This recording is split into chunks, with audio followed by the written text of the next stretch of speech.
This is Tax Pro Nation, the home of independent tax professionals.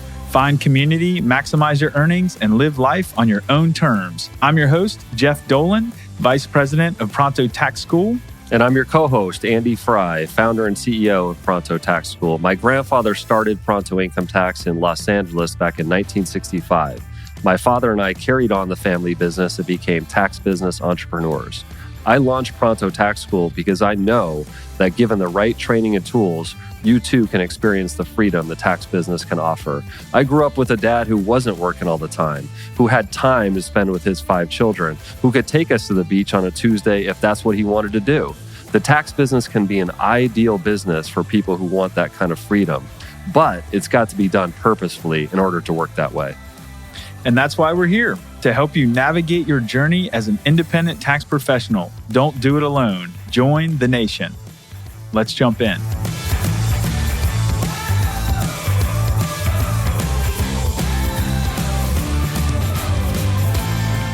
Welcome to episode 2, where we will kick off the sales step in the Pronto Path called activation, where we build, test, and validate our unique selling proposition.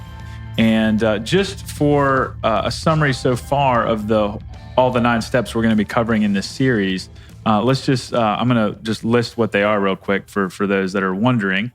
And you can go to taxpronation.com/2 to download this as well, but I'm going to just share them. So step 1, last week we talked about initiation. That's where you become a registered compliant tax professional. Step 2 is what we're going to cover today, activation. Step 3 is called traction. That's where you complete at least 50 tax returns for real clients. Step 4 is elevation, where you're raising your prices on existing clients and working in at least one highly profitable niche. Step 5, acceleration, where you're earning a profit that makes a meaningful positive impact for your professional or for your personal freedom and lifestyle.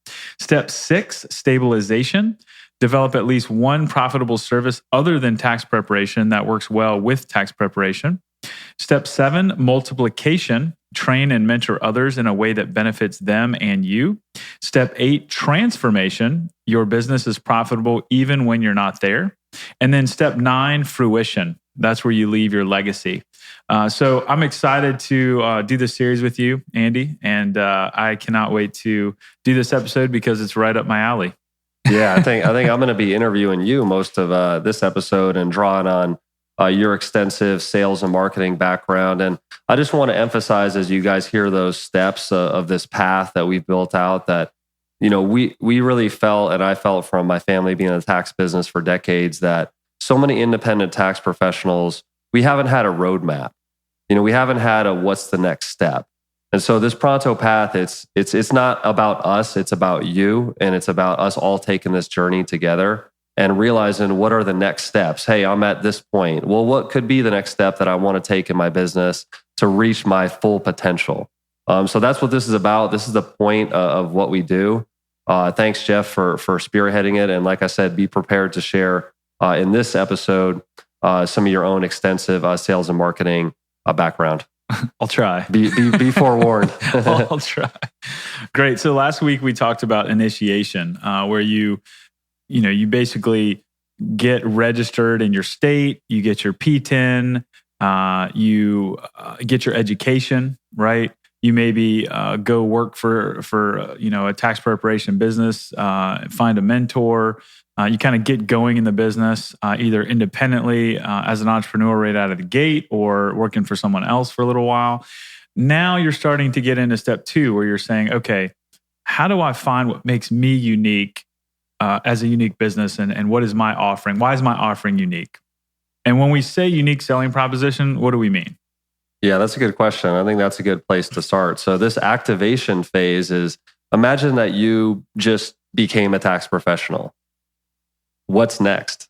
Like, how do you activate your business and start getting real clients? Okay, every tax professional is going to face that, no matter where you come from or what your background is. So this step is going to, talk about that. And you mentioned, so unique selling proposition.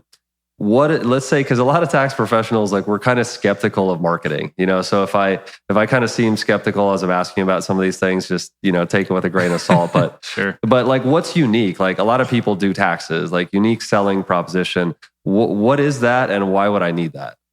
Right. So this is the quintessential problem when somebody asks you, let's say, I think last week you talked about being at a baseball game or something, and one of the dads or somebody asks you, hey, so what do you do?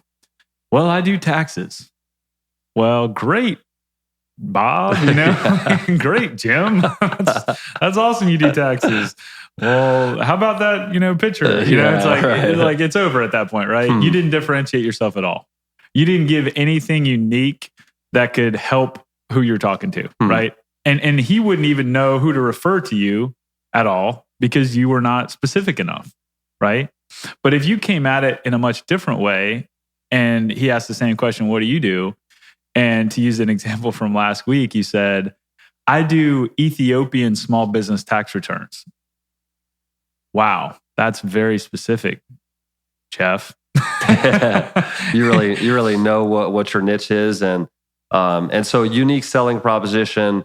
It involves who you're serving, but is there an element too of like problem? What problem do you solve, or what? Because even if you're helping Ethiopian small business owners, right? We sometimes undersell what we do as tax professionals. Like, we're not just preparing their tax return. Like, we're actually a trusted resource for them to help them, either avoid problems or grow their business, or talk about how that works with a USP. Yeah. So you want to really get into who is your audience that you're serving first. What are you offering them? What value, right? And just like you said, get very specific in what value that you're providing that audience. And this has to really match your own personality too, and your skill set, like who you are as a person. Right. Because there could be a lot of people that do small business tax returns for Ethiopian immigrants to the US, but maybe you come at it from a different perspective. Maybe you say, and I don't know what a good example would be in the tax business, but, I help Ethiopian small business owners to sleep well at night because they know that I'm going to take care of their taxes for them.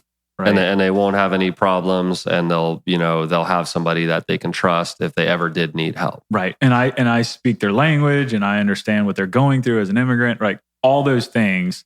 And one of the litmus tests that really helps you, and this is kind of a fun little game you can play in marketing that marketers kind of play, but as you look at the descriptions of businesses, like what they think is unique to them, and if you had 100 companies in a room, entrepreneurs, and you said, write down your tagline for your business on an index card, and then had everybody read them, but take the name off of the index card, 90% of them would say the same thing, right?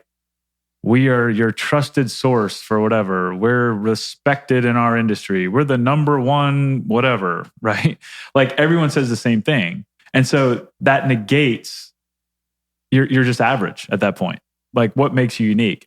And so what you're really trying to do to position yourself well in your market is you're trying to make a statement that no one else can make, period. Like, they just can't because they're not you, right? And that's very hard to do a lot of times. It's very hard to figure out what is your unique spin on something, right? Because we all want to bring value to people. We all want to have the best product in whatever we're doing. But what makes it unique and compelling to you? And I think that's where you have to do your homework at this activation step, where you really got to test out, not only what I think the market wants or needs, but what do I uniquely bring to the situation, right? And so you can kind of make a list of, here are the unique things that I bring that you might not even think are unique to you, right? Even down to like things like your personality is, if you're an outgoing person, or if you are a good conversationalist, or you are good with numbers, but you're really good at getting return on investment for people. Like, you can find that extra deduction, or you always find something that they did, or you guarantee something, right? Like I guarantee to find you something that you missed in your tax return doing it on your own. Something like that. Are you somewhere in your tax career and feeling lost with what to do next? Do you sometimes wish you had a map to show you your next step to reach your full potential as a tax professional? Here at Pronto Tax School, we have developed that guide. We call it the Pronto Path, and we want to share it with you for free. Go to taxpronation.com/path right now. So I think the ways that we kind of, and this is actually a tough step for a lot of people, especially tax people, because we're generally technically minded. A lot of times we got into this because we're technically minded. So like I said, sometimes we hear the marketing speak, it's a little bit of skepticism, but I think it's so important for us to understand that if you're going to be successful in activating your business and all throughout building a business, and again, you guys, even if you're working with somebody else, I would encourage you to still apply these principles. It doesn't have to be totally your own business for this to work for you, but thinking through and building that unique selling proposition. And I think when you're first starting out, a lot of times you don't really know. So you're building it, but that may not be the one that you have for the rest of your life. So just going through the process and going through the thought process of what are the problems that I see this group having when it comes to taxes?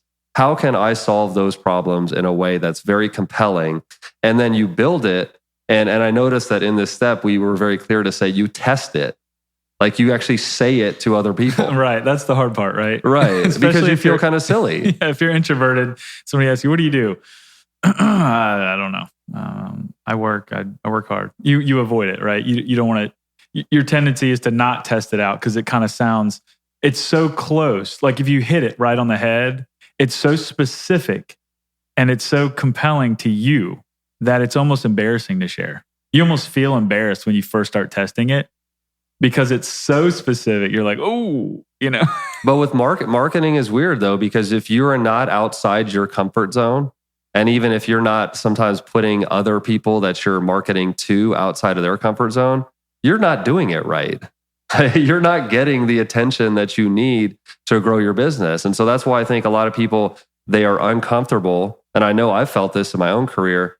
They're uncomfortable putting out that unique selling proposition because you know what? That sounds pretty salesy. It sounds pretty dumb. And I don't even know if that's even right because I'm new to the business. But when you're having the humility to actually put yourself out there, you're growing.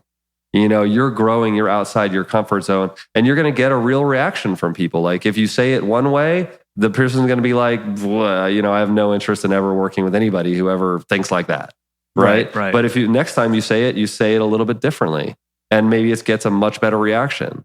So you have to test it, not stay inside your head about it and wait till it's all perfect, but just say it to people and be humble enough to take that feedback. Yeah, no, that's really good. And I think for, a lot of people, USP is kind of a very, businessy, salesy kind of word.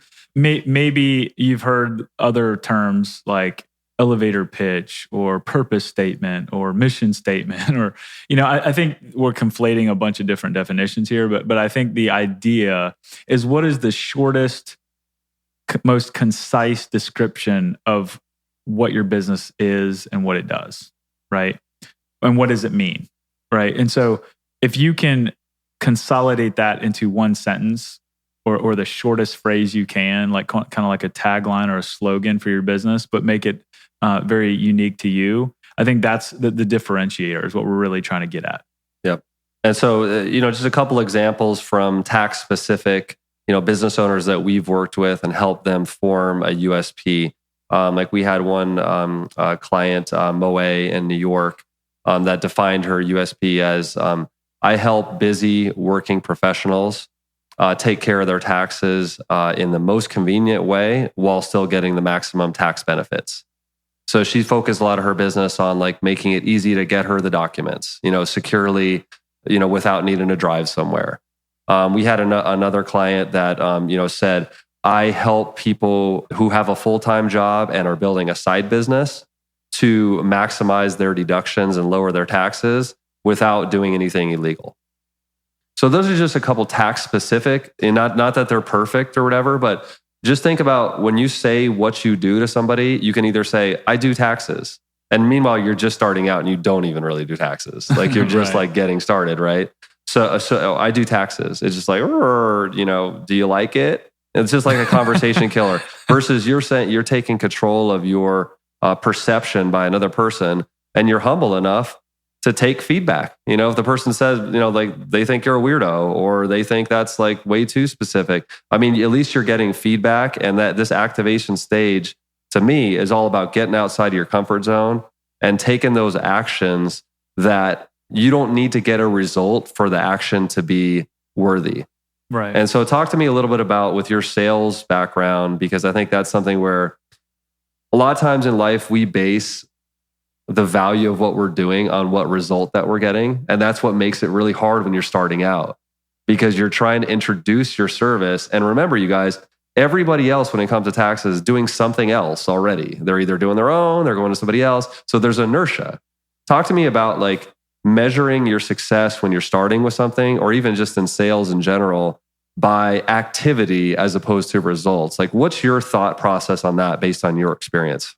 Yeah. So, and maybe we should back up a little bit because you have, the sales aspect, but then you also have kind of the marketing, branding aspect. So marketing, branding aside, if we're talking about just strictly sales, you have to measure what you can control, right? You can't control other people, and you don't really want to control other people. What you want to control is what actions am I taking every day to get in front of enough people to find the people that are going to say yes to what I have to offer.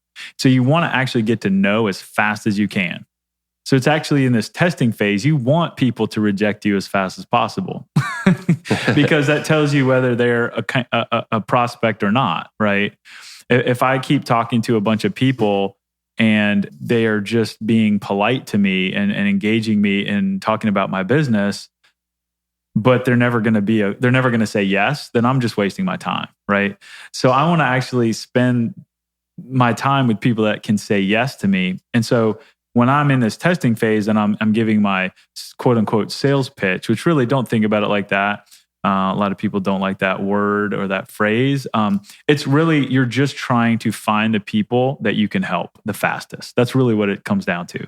And by finding people, you need to put all your activities into getting in front of as many people that fit your profile as possible. So one of the things you might do is as you build this unique slogan or phrase for your business of what makes you unique, this unique selling proposition, is you also create what is your ideal customer? What does your ideal customer look like?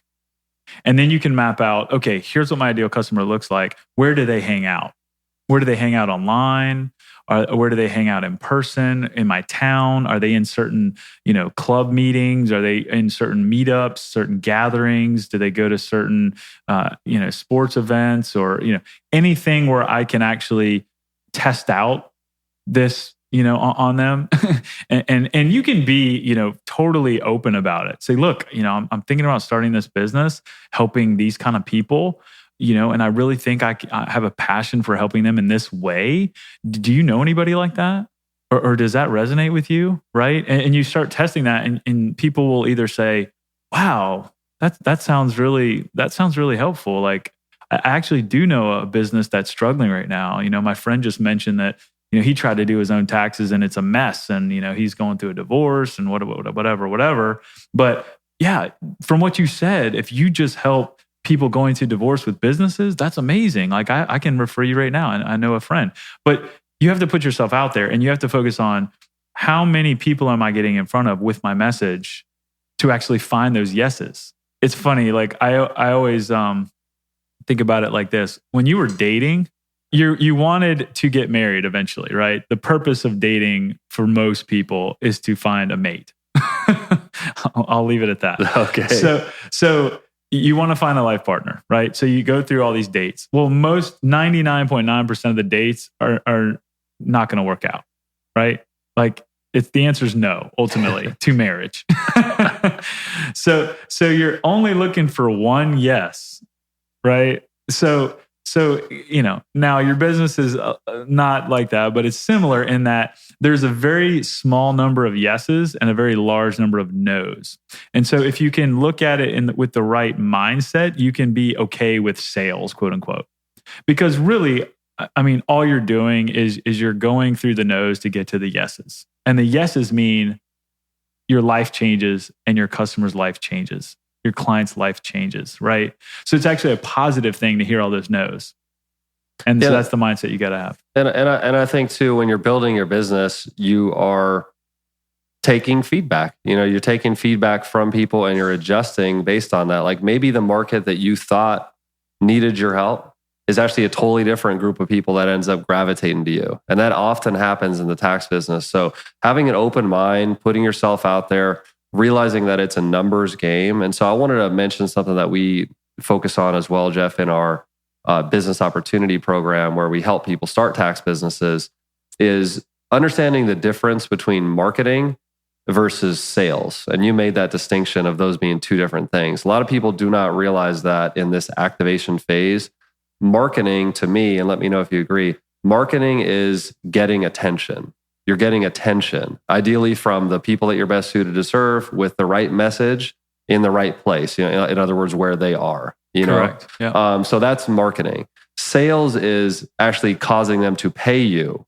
So your marketing, right, like might drive somebody to, for instance, call you or email you or text you. So your marketing worked at that point. But at that point, you have to have a sales process, right? Of like the person's going to say, how much do you charge, right?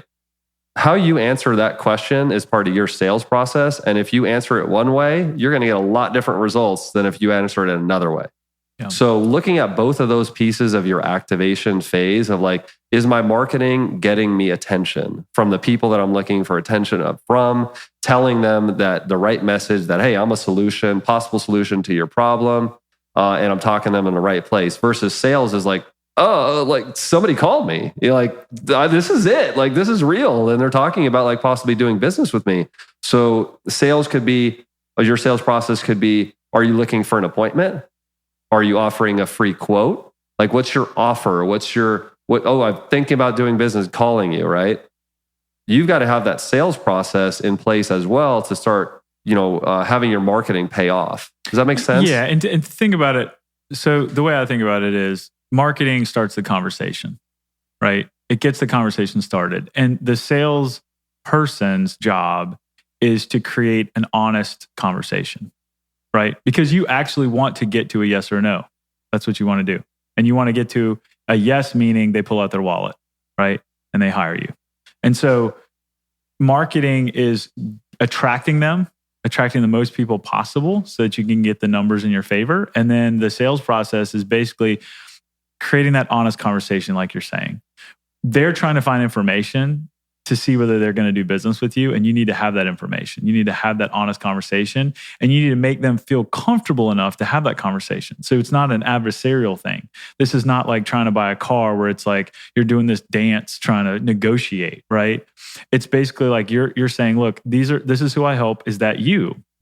And you're having that honest conversation with them to find out, is this a right fit or not, right? You're trying to get to that fit part of it, and absolutely trying to close the sale. But closing the sale is also salesy, right? You're not trying to close the sale. You're trying to see if it's a good fit for you to work with that person. And if it is, then they should want to work with you. And it should be very natural and easy. Because they see the value and they want the value. So they're actually buying, and they're actually, pulling out their wallet because they want what you have, right? You're not tricking them or, closing them on something, right? Like you're talking to somebody and they're antagonistic towards you, or they're asking you, well, you got to close me or show me. No. You attracted them to you for something that you offer, and they're going to pay you for your services, right? So, you're, as a small business owner, like you're in charge of this process, right? And you get to determine who you want to do business with and how you want to do that business and how you want to have that conversation. But to your point, you really need to have different hats on where you're always doing marketing, right? You're always getting the word out about what you're doing online, in your town, through your networks. But then when the time comes to educate them on what you actually do for that person's situation, that's where you're in sales mode, right? You're actually trying to have that honest conversation where at the end they pull out their wallet. And that's really how I think about it. So let's talk specifically, just so we are talking specifically about the tax industry, because this is Tax Pro Nation, not online marketing nation, but the specifically to the tax industry. So many independent tax professionals, like we really struggle with marketing. Like we really, like David, don't understand what it is. Like we're wasting a bunch of money, we feel like, all this kind of stuff. We're always looking for like what works and different things like that. And I think it has a lot to do with that we don't want to be perceived as salesy. Like we feel that we're in a service business, and we fall back on the idea of which when I started in the tax business, one of the main reasons I got into the tax business, because I am pretty introverted by nature, is that I wouldn't have to be doing a sales job, because everybody needs to do their taxes, right? Right. It's like shooting fish in a barrel type of thing. It's like you walk in, like you need help, right? Like, let me guess. You've got your W-2s in your hand, like you need help. But there has been such a shift in our industry as more and more competitors have come in, and look at the companies that are successful, like really successful, like Liberty Tax, H&R Block, TurboTax, like they are so sales savvy. I mean, so marketing savvy. It's a lot of it is a marketing and sales operation, right? So as an independent tax professional, I mean, we really need to grow beyond that. And the ones that are having a lot of success, they do understand sales and marketing. So like, how do you, if you're skeptical of marketing, like so many of us are, and you're in this phase where you need to activate your business, like what's like one or two simple things that I can just like start to get into the flow? Like I don't buy into everything you're saying, but like just start to get into the flow. It all gets back to the unique positioning that you have, right? Like what makes you unique? The less unique you are, the more you have to market. Period. Because you have to get in front of so many more people if you're a generic, plain vanilla, I do taxes, right? I do everybody's taxes. Well, if you do everybody, you do nobody's. So you have to be so out there, so salesy, so much marketing to get enough clients, right? And because you don't offer anything unique. So if you really want to not be salesy and not be don't market, you don't want to be that marketer guy that's always like, hey, how you doing? Here's my business card. Give me a call. Oh, Andy sent me another email, a sales email. I was so offended. It was so salesy. We don't want to feel like that. We want to feel like we're solving problems for people and they're choosing to work with us. Right. Because if you're unique, right? Like if I'm at the baseball game and Jim is asking me what I do, and Jim is not my target audience, I'm not selling to Jim. But maybe Jim's employee or Jim's cousin. Right. But I'm not selling, right? Like I'm just sharing who I help and how I help them. And then those people find me. But I have to actually have the conversation and be specific enough in my positioning in the market. Now, that doesn't mean I don't market or I don't sell, but think about it like this. You're just excited about helping the people that you help, right? And if you love them, like we talked about on the initial episode that we did, if you really love that audience and really want to help them, you're going to go hang out with them. You're going to go have conversations where they go. You're going to go to the same clubs and meetups and games, and you're going to get a name for yourself in that community. And they're going to come to you, but you got to be a part of that community. You got to have that conversation. You got to be unique enough in your positioning that they know that you just helped them. That way, you cut out 90% of the marketing, quote unquote, that you have to do because you're not having to market to the world. Like, think about the cost of this. If you served every human being on the planet, you'd have to pay to market to 8 billion people or however many there are now, right? So as opposed to, if you niche down where there was only, 10,000 people in your local city that you could market to, that's a much different picture, right? So you have to do that much less marketing to reach your audience. Are you thinking about getting into the tax business, but not sure where to start? Maybe you're not even sure the tax business is the right fit for you, and you don't want to invest a lot of money or time quite yet. You just want to get a taste of tax knowledge and see if you like it. Or maybe you're an experienced tax pro and you see someone else in your world who needs an introduction to the tax business, but you don't have time to teach all the basics. If either of those situations sound familiar to you, you need to check out the Pronto Tax School Basic Income Tax course today. It's fun, entertaining, and gets you a real IRS credential. Go to taxpronation.com/basic to find out more.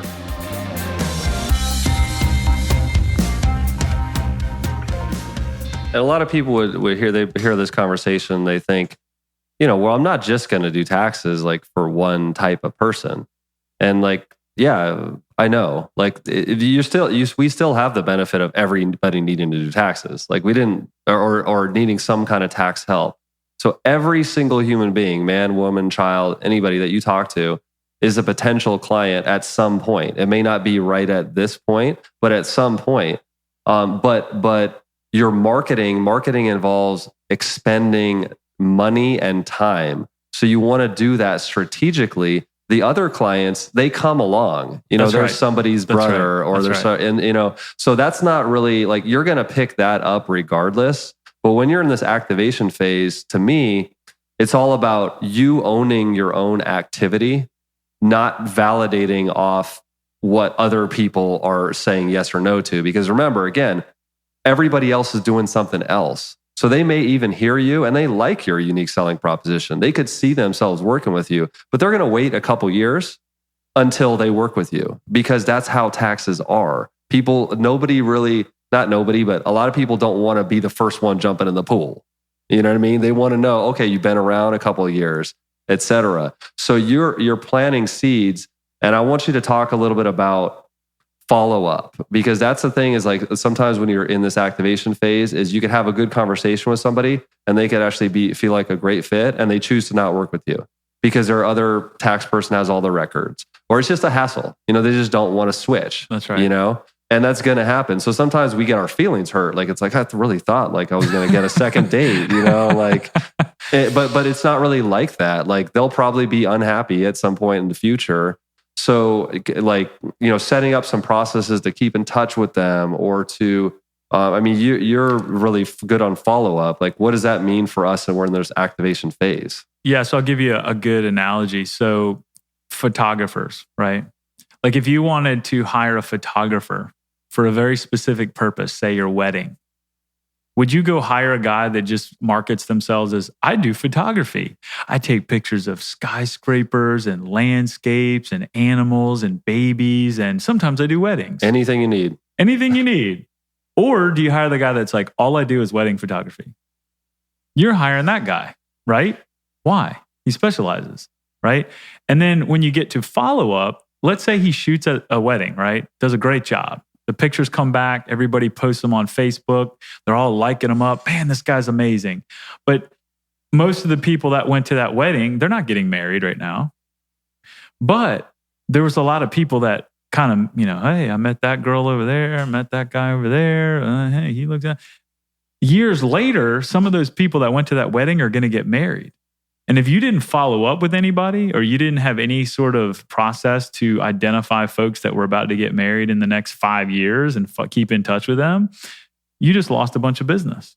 And so when we talked about marketing being a start of a conversation, what does that conversation look like over time? And that's what you're really getting at. Follow-up is really just, how do you keep the conversation going with potential prospects? So if you met somebody at a meeting or you were speaking locally or you had a referral of somebody, and like you said, taxes is the kind of thing you make a decision once a year, maybe a couple times a year, and then see you next year. And then so basically like 2 critical decisions and you're 3 years away.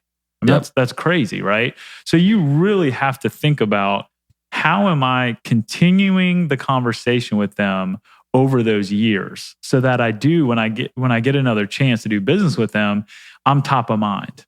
And so when I used to sell, in corporate America, this was a big thing. Like, of my top prospects, how do I stay in front of them on a regular basis? And I would try to do 6 to 8 what we call touches a year where I have, some sort of communication with them. And usually you try to do it coming from a place of value, right? So if you knew that they were really struggling in a certain area of their business that you could help, you would send them, white papers on that or articles on that, or, hey, I saw you in the paper, being recognized for something. You would always try to keep that conversation going with what would help them specifically, right? Like, what are specific things that I know that they were looking for? And you just keep in touch.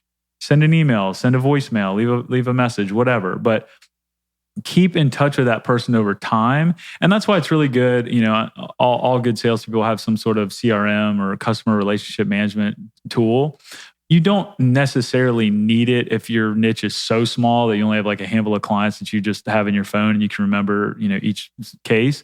But if you have, more than 150 or 200 people you're trying to keep track of, it's good to kind of have a tickler system that kind of prompts you like, hey, you haven't talked to this person in a month, call them. Right. And so those tools are helpful for entrepreneurs and business owners to stay in touch with people. But yeah, the follow-up is crucial. And I think for the follow-up, because the sales cycle for tax work can be longer and the price points a lot of times aren't like so high. Like if you're selling some medical software that's like $10,000 a month or whatever, like you feel like, well, I can afford to put this much effort. And so like, I think I look at like automation and, email marketing in specific of that. When you're adding people to your list and you're keeping in touch with them in a way that creates some value for them, or you're connecting with them on social media and they're hearing what you're saying, the more that I think we can automate that, in that stage, it creates, because you only have 24 hours in a day. You know what I mean? Like taxes generally is not the kind of thing where you're getting on the phone all the time trying to sell somebody a $200 tax return. No, but you have the rest of the year when you're not doing taxes you have a lot of free time. So there's no excuse. You make a good point. Sir. So yeah, it's all kind of like those. I sometimes compare ourselves and me included sometimes too. It's kind of like that friend that they only come around when they need money. Like, yeah, you don't want to be that guy. Honestly. It's always tough to be that guy. Honestly, if you don't want to be salesy, then don't do that. Right. Because that's the epitome of salesy. Yeah, it is. Where, hey, I'm just calling you because I want to sell you something. It's time for me to get your money. Right. Yeah, don't be that guy or that girl, right? That's the epitome of salesy, right? You want to actually care about them in a way that if you read an article or listen to a podcast that helps them directly, you're sharing that with them, right? Like you're thinking of them top of mind. And you're actually, like, one of the habits I had as a salesman was I would actually write in the notes of my task to follow up and call this person with what they were looking for, like what would help them, right? And so I would look at my list and say, oh man, this person, I just read an article on this. I'm going to share that with them, right? So I'm always coming from a place of value. And to do that over time. And so, yeah, you mentioned long sales cycle. All that means is that sales talk for, the time you started the conversation. So the time they, maybe responded online on your website to something that you offered or tweeted you on Twitter or hit you up on Facebook or something, right? From the first conversation you had to the time they actually give you money, that's the sales cycle. That's how long it takes you to quote unquote sign up somebody, right? So that process, if it's years and years, the relationship part of it becomes much more important. It's less transactional short term and more branding long term. So I want to talk about that for a minute. When you think about brand, what do you think of? What do you think the definition of brand is? And to be real honest with you, I think BS. I think I'm going to spend a lot of money and I'm not going to get my money back and I'm going to lose money. Sure. Absolutely. And so I don't know if you guys have a little certain flavor of that as well, but that's a tax pro thing, is like, branding. If it's not that direct response and I'm not getting direct ROI on marketing, I'm starting to tune out, man. Bring me back. Okay. So brand is just a fancy word for trust. Okay. And we just mentioned last week, right, that trust is very important to the tax business. It is the treasure. Right. It's the treasure. And so what you're doing when you're in all of your marketing and all of your conversations you're having, right? You are building the brand of your business. And that brand is the trust that your audience, when they engage with that message, the trust that they have with you. And so brand becomes your marketing. Brand becomes not just, a lot of people think brand just means your logo and your colors and your website and blah, blah, blah. No, brand is the trust that you're building over time in all of the interactions that you have, down to simple things like they call you, right? Ring, ring, ring, ring, ring, ring, ring, ring, 10 rings, and I don't even get a voicemail. Or, I leave a voice message and the guy gets back to me a week later. Huh? Or it's during work hours and nobody answers and I called 3 times and, they're out surfing or something. Like, don't talk about me like that, Jeff. What are they doing? Like, are they trying to run a business here? Do they want my business? Right? What does that say about the brand? Right? So you're either building trust over time or you're eroding it. You're taking away, right? You're breaking that trust and all the little interactions that you have. And so all of that adds up over time. And if you have a long sales cycle, and trust is so important in this business, when you are building brand, think about the largest brands in the world, Amazon, Apple, Google. All of these big companies, Exxon, right? You think of, oh man, the oil spill, right? Or you think, I don't know what you think of, but McDonald's, right? All these huge brands, Michael Jackson, that's a brand, right? Any of these huge brands that you think about, Nike, you're wearing Under Armour, right? So it's like all of these huge brands have spent a lot of money, millions and millions of dollars to be top of mind, to build your trust, that when you interact, I think one of the good examples is a restaurant business. If you went into a restaurant, like let's say Chipotle, and every time you went, it was a different experience. Like the food was different every time. Or sometimes it was really good and other times it was really bad. That restaurant would go out of business real fast. But every time you go there, it's the exact same. And because of that, you trust them now to have a certain quality level so that you're more likely to buy from them next time. That is what brand is, right? That is what they're doing. They're investing a lot of money to build your trust so that you think of them top of mind when you're needing that service. And that's all you're trying to do.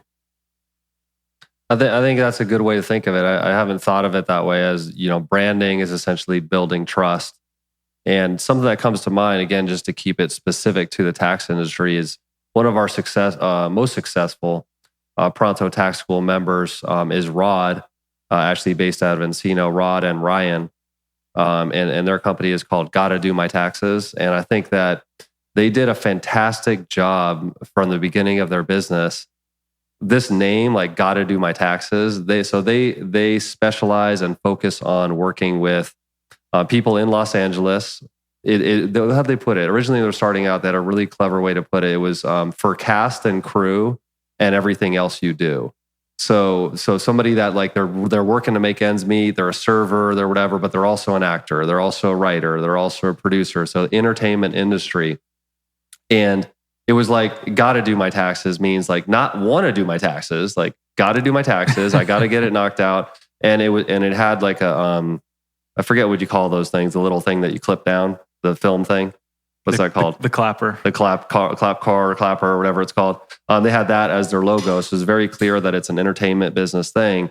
And that spurred so many referrals for them. Yes. Because it was so clear. Like, It's like, you're for me. That's right. And would they still get other people, that weren't like in that exact demographic? Yes. But like everything was just so clear and simple. And I think that's like, it was such a great example. I was like, man, you just like did such a great job of setting this up. And I think they grew to like 800 clients, like, more than that now, but within like 3 years, or like it was something crazy because they were just getting tons of referrals. They really got a lot of great Yelp reviews, and it's that clarity of like, what does this brand mean? Okay, like some people, they'll never go to McDonald's. Some people, they always want to go to McDonald's. So it's just like, you don't have to be for everybody, but the people that you are for, you have that trust, and they're like pre-sold. They're just That's like right. pre-sold. That's right. They want it. The friction is like, if I'm calling you, I'm not calling you to interrogate you. I'm calling you because, my friend John referred you and I know you help people like me. When can I get in there? Like, I actually need your help. Absolutely. I mean, just from a personal experience, right? Like my dad was in the Marines, right? He was a pilot. We're a military. I was a military brat growing up. I mean, if there were any companies that were military owned businesses, like I had an instant affinity with them. Like I understood their mindset. I understood, growing up, so I think those kind of things is a great example. Got to do my taxes. I mean, that is a very niche business where when you understand that a business owner gets you, you have an instant affinity and trust for them. It's just, wow. So then you talk to the guy that says, well, I do taxes. And then you talk to Rod. Right. Night and day difference. And he was an actor too. And he is an actor. He's been in things, and Ryan's been in the industry, the entertainment industry as well. So it's that identification. And so when you're in this activation phase of your business, like anytime you can build rapport with somebody, you're activating your business. Like regardless of what comes of that, you're building rapport. And I find that so much of rapport is based on common ground. Like you went to this school. I went to this school too. Oh, your kids go to this school. My kid goes to that school. It's that common ground. And so that can be built around, family, can be built around, your occupation, something a hobby that you enjoy doing. But what's that common ground? And how can you use that? Because once people are in that rapport zone, don't underestimate that. Like a lot of people, they don't have rapport with their current solution. Tax pros have seen it coming for years. The entrepreneurial wave is here, and that means more opportunity to do corporation, S-Corp, and LLC business tax returns. With the new tax law, they're even more complex and in demand. Professionals who increase their skill set in this area can expect to become more profitable and successful. Pronto Tax School has the perfect online training course for you called Business Tax Verified with CPA Adam Shea. Find out more at taxpronation.com/business. There's a lot of tax professionals, Jeff, that even after hearing kind of these good thoughts that we shared and things like that, which we know that work, they're not things that are like somehow a mystery. This things that actually do work, but they still are like, it's all by referral. And so referrals are by far the best marketing for tax professionals. They always have been and likely always will be. Yeah, there's something in the corporate world called the Net Promoter Score. I think it was made popular by Google or Intuit or someone, but I used to work for Intuit. But anyway, I don't think they created it. But anyway, Silicon Valley came up with it, Net Promoter Score. And what it does is it's basically your likelihood to refer. How likely are you to tell someone else to do business with this company, right? And so absolutely referrals are the name of the game. Social media basically threw a fire on that, right?